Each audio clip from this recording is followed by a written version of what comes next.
अस्सलाम वालेकुम स्टूडेंट्स, आप सभी का उस्ताद अकेडमी में वेलकम है। आज हम नहुम जमात के रियाजी का ब्रिज कोर्स देख रहे हैं जो कि 2022-23 के लिए बनाया गया है। इसमें हम डे 28 की मश्क सॉल्व करेंगे। चलिए वीडियो स्टार्ट करते हैं। यहाँ पे सवाल नंबर 1 में देख पा रहे हैं कि माँ की उम्र बेटी की उम्र से 28 साल ज़्यादा है। 8 साल बाद बेटी की और माँ की उम्र के दरमियान निस्बत 4 की निस्बत 9 हो जाएगी, तो बेटी की उम्र मालूम कीजिए। यहाँ करेक्शन है, आप इसे करेक्ट कर ले। सवाल में यहाँ 25 साल होना चाहिए, ठीक है, 28 नहीं 25, ठीक है, आप इसे करेक्ट कर ले। तो यहाँ हम देख पा रहे हैं कि माँ की उम्र बेटी की उम्र से 25 साल ज़्यादा है, यानी माँ के बारे में मालूमात दी है और बेटे के बारे में मालूमात नहीं दिया है। तो यहाँ सबसे पहले हम फर्ज करते हैं बेटे के लिए, यहाँ लिख लेते हैं फर्ज किया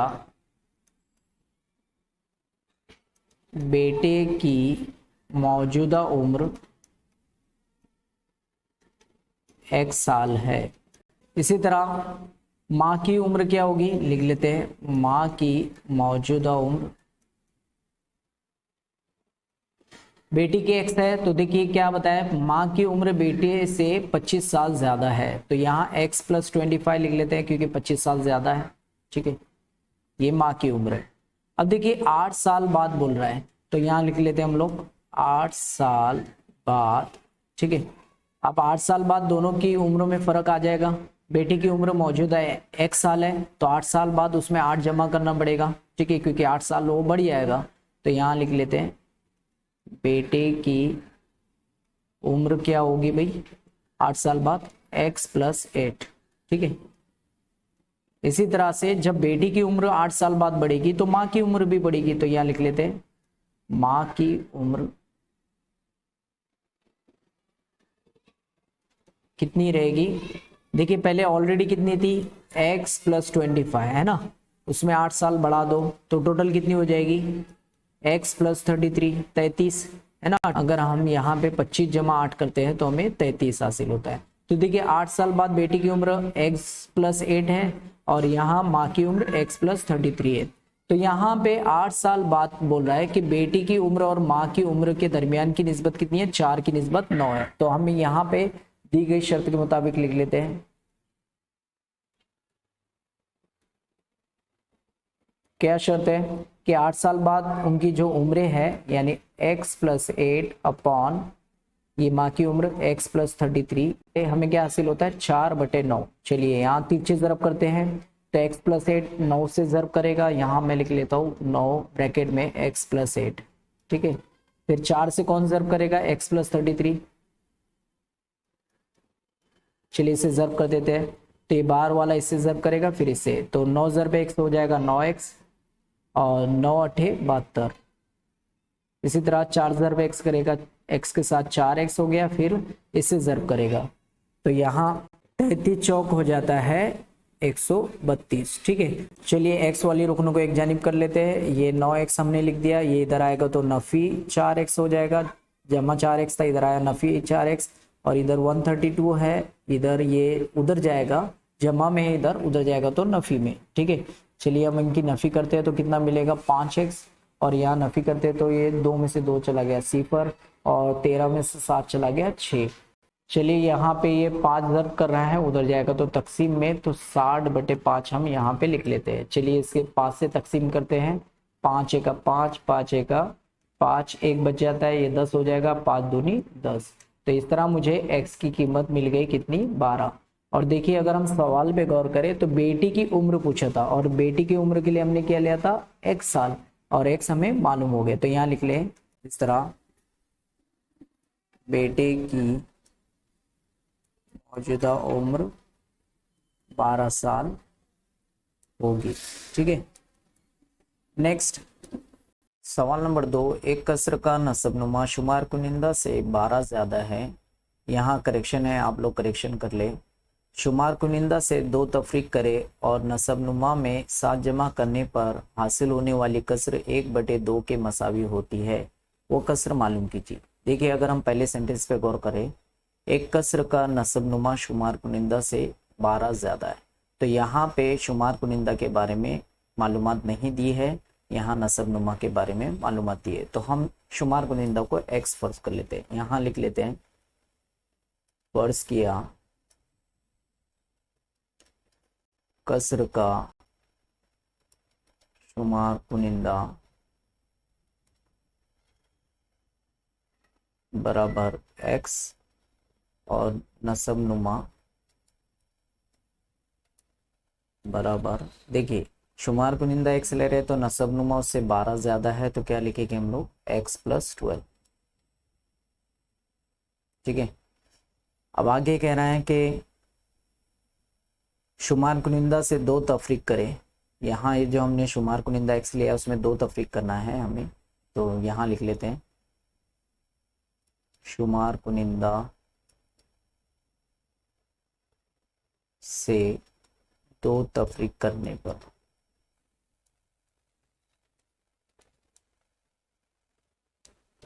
क्या हासिल होगा भाई, x नफी 2, राइट। पहले x था उसमें से दो तफरीक करें, तो उसके बाद दूसरी मरतबा बोल रहा है कि नसब नुमा में 7 जमा करने पर, यहाँ लिख देते हैं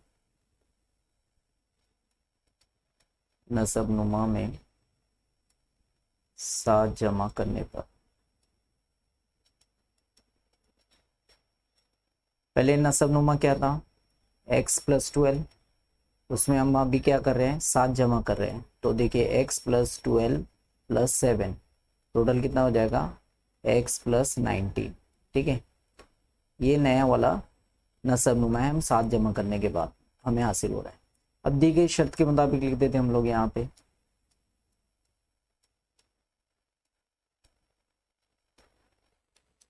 ये तब्दीली लाने के बाद, यानी यहाँ पे शुमार कुनिंदा में दो तफरीक करने के बाद और नसब नुमा में 7 जमा करने के बाद हमें क्या हासिल होता है 1/2। तो चलिए ये दोनों लिख लेते हैं, ये हमारा शुमार कुनिंदा है x-2 और ये हमारा नसब नुमा है x+19, किसके बराबर मिलेगा 1/2 के, यहाँ शर्त में दिया है। ठीक है, शुमार कुनिंदा में दो तफरीक करने पर नसब नुमा में 7 जमा करने पर हमें क्या मिल रहा है 1/2, तो वही शर्त के मुताबिक हमने लिखा। चलिए तिरछी ज़र्ब कर लेते हैं, देखिए 2 इससे ज़र्ब करेगा तो क्या हो जाएगा 2 ब्रैकेट में x नफी 2 बराबर, फिर यहाँ पे आप एक दे या ना दे कोई फ़र्क नहीं पड़ता है, चलिए लिख लेते हैं एक ज़र्ब x ब्रैकेट में जमा 19। ठीक है, चलिए बाहर वाला इससे ज़र्ब करेगा फिर इससे, तो 2 ज़र्ब x हो जाता है 2x नफी 2 दूनी 4, और इधर पे x से ज़र्ब करेगा तो वही आंसर मिलता है। ठीक है, चलिए x, ये जो x रुकना है ये x रुकना है, उनको एक ही जानिब ले लेते हैं, ये 2x हमने ऐसे लिखा और ये जमा में था इधर आता है तो नफी में, और ये नफी में 4 है उधर जाएगा तो जमा में, तो 19 जमा 4 हम कर लेते हैं। चलिए अगर हम जमा करते हैं यहाँ पे, पहले यहाँ दोनों की तफरीक कर लेते हैं, तो देखिए 2x में से 1x चला जाता है तो 1x यानी x बचता है, और ये दोनों की जमा करने पर 23 हमें हासिल होता है।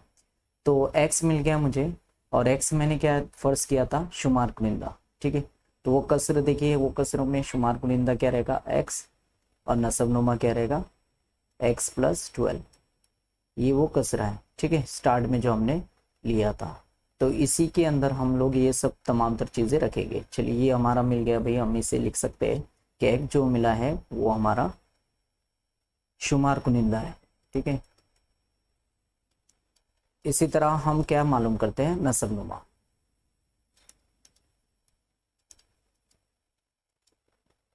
नसब नुमा के लिए क्या है x+12 लिख लेते हैं x+12, यानी x कितना है हमारे पास में 23 जमा 12, टोटल हमें हासिल हो जाता है 35।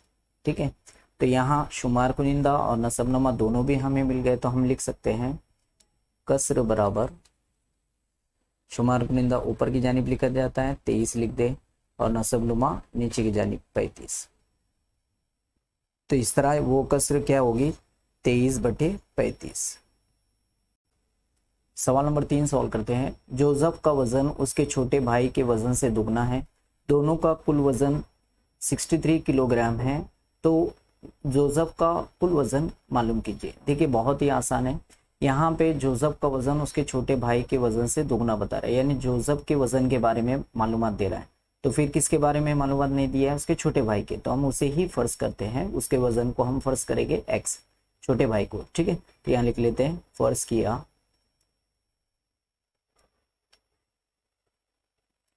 छोटे भाई का वजन x किलोग्राम, ठीक है।